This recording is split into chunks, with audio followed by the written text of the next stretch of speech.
mga karo. Oo. Dito tayo sa Las Casas.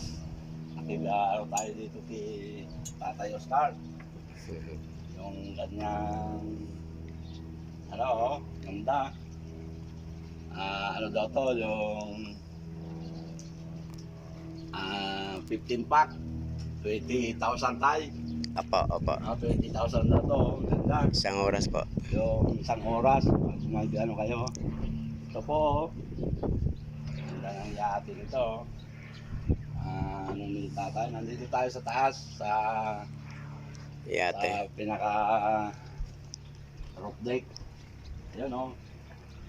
Dito yung makinista. Okay na tayo. Okay po. Sige po. Sa kay Boss Acosar po itong may-ari nitong Las Oo, Casas. yung anong pong ito kay Boss Acosar. Opo, yung may-ari. May-ari nito tatlong yate yata to eh. Tatlo, apat. Apat po to. Nandun po yung isa sa itaas. Okay. Maraming salamat.